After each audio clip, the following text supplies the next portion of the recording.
رانا صاحب سب سے پہلے تو یہ بتائیے ایکشن کا مستقبل کیا ہے اور آنے والے دنوں میں کے اندر کیا تبدیلی دیکھ رہے ہیں؟ بسم اللہ الرحمن الرحیم، الصلاۃ والسلام علیکہ یا سیدی یا رسول اللہ، الصلاۃ والسلام علیکہ یا سیدی یا حبیب اللہ۔ یہ سر دو چیزیں تو بڑی کلیئر ہے۔ اگر آپ مستقبل کی بات کر رہے ہیں یا مستقبل کیا دیکھ رہے ہیں حکومت کا یا سیاست کا یا پاکستان کا مستقبل بہتر ہی ہے۔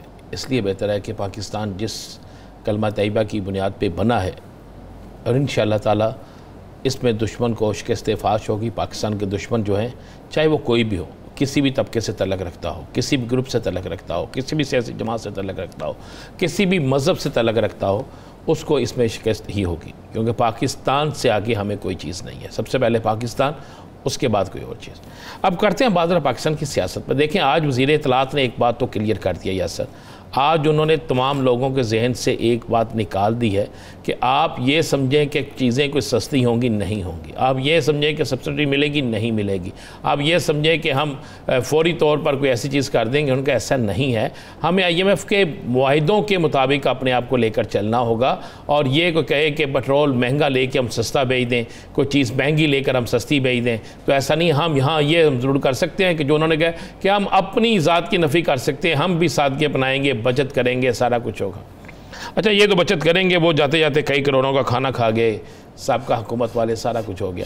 کیا سر اس وقت یہ تو بحث ہی نہیں ہے۔ اس وقت ملک کے اندر یہ بحث چل ہی نہیں رہی۔ ملک کے اندر سیاسی جماعتیں تو اس طرف توجہ ہی نہیں دے رہی کہ ہم نے ملک کو کس طرف لے کے جانا ہے، ہم نے ملک کی بہتری کے لیے کیا کرنا ہے، ہم نے ملک کے معاشی حالات کے لیے کیا کرنا ہے، ہم نے ملک کے لیے کیا کرنا ہے۔ یا سر یہ کوئی ایک مجھے بتا دے جو سوچ رہا ہو، کوئی ایک سیاسی جماعت مجھے بتا دے، کسی ایک سیاسی جماعت کا مجھے بتا دے۔ یہاں پر سب اقتدار کے مزے لوٹنے کے لیے ہیں، کسی کو غریب سے تعلق نہیں ہے۔ غریب بھوکا مر جائے، غریب کے پاس روٹی ہے کہ نہیں ہے، غریب کے پاس کھانے کو کچھ ہے یا نہیں ہے۔ میں نے آج وہ سوشل میڈیا پہ ایک ویڈیو دیکھی جس میں ایک بچی روتی ہوئی کہہ رہی ہے پشتوں میں کہ میرا باپ مر گیا ہے اور میرا بھائی چھوٹا مجھ سے بھوکا ہے، کھانے کے لیے مانگ رہا ہے۔ اس بچی کی عمر کتنی ہے؟ 11 سال۔ اس کے متعلق کوئی حکمران نہیں سوچ رہا۔ آج کی خبر یہ بھی ہے کہ ایک شخص نے پھندا لے لیا اور 2 خط لکھے ہیں، ایک اپنی بیوی کے نام لکھا اور ایک اپنے دوستوں کے نام۔ بیوی کو یہ لکھا کہ میں مجبور ہوں، اور دوستوں کو یہ لکھا کہ میں تمہارا قرض ادا نہیں کر سکتا، اس لیے جان کا چھٹکارا حاصل کر رہا ہوں، لیکن میرے بیوی بچوں کو تنگ نہ کرنا۔ تو آپ یہ اندازہ لگا لیں یہ بات کس نے سوچنی تھی؟ یہ بات انہوں نے سوچنی تھی۔ ان حکمرانوں کی ذمہ داری تھی، ان سیاسی جماعتوں کی ذمہ داری تھی۔ ہر کوئی جیوے بس زندہ باد مردہ باد اس پہ لگے ہوئے ہیں، اس کو گرا دو، اس کو کھڑا کر دو، اس کو بٹھا دو، اس کو آگے لے جاؤ، اس کو پیچھے لے جاؤ، اس پہ لگے ہوئے ہیں۔ آج جا کے آپ عام آدمی کا حال تو دیکھیں، وہ بھوک سے مار رہا ہے۔ عام آدمی کو جا کے پوچھیں، وہ چیخ رہا ہے، چلا رہا ہے، وہ کہہ رہا ہے کہ میرا قصور کیا ہے؟ کیا میں نے کوئی سانحہ کیا ہے؟ کیا میں مجرم ہوں؟ کیا میں نے اس ملک کو لوٹا ہے؟ ڈالر آپ کی پہنچ سے دور ہے، پیٹرول آپ کی پہنچ سے دور ہے، مرغی کا گوشت آپ کی پہنچ سے دور ہے، آٹا آپ کی پہنچ سے دور ہے، سبزی آپ کی پہنچ سے دور ہے، اس کے علاوہ پھل کھانا نایاب ہے، چھوٹا گوشت مٹن آپ نہیں کھا سکتے، سفر مہنگا آپ نہیں کر سکتے، سادہ سفر آپ نہیں کر سکتے، ویگنوں میں سفر کرنا مشکل ہو گیا ہے، دکان پر گاہک نہیں ہے، لوگ بجلی کے بل ادا نہیں کر سکتے، لوگ اپنے بچوں کے سامان کو بیچ رہے ہیں، بستے بیچ رہے ہیں، کتابیں بیچ رہے ہیں۔ کہ ہم بچوں کو پڑھا نہیں سکتے؟ ہم ان کتابوں کو بیچ کر، ان بستوں کو بیچ کر کم از کم ان کا پیٹ تو پال لیں۔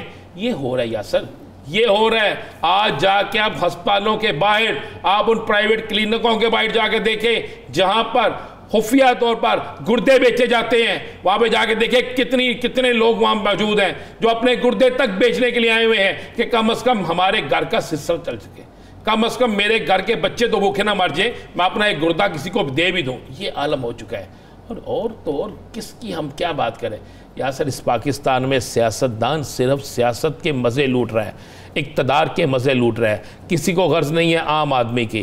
میں اپریشیٹ کرتا ہوں اس بات پہ جو ہمارے آرمی چیف صبح سلار ہمیشہ کہتے ہیں کہ پاکستان ہوگا تو ہم ہوں گے۔ سب سے پہلے پاکستان، اور اس پاکستان کو قائم رکھنا ہے، اس کو ترقی کی راہ پہ لے کے جانا ہے۔ ہم اس بات پہ انہیں سلوٹ کرتے ہیں، لیکن یہ سیاستدان جو ہے یہ کیا کر رہے ہیں؟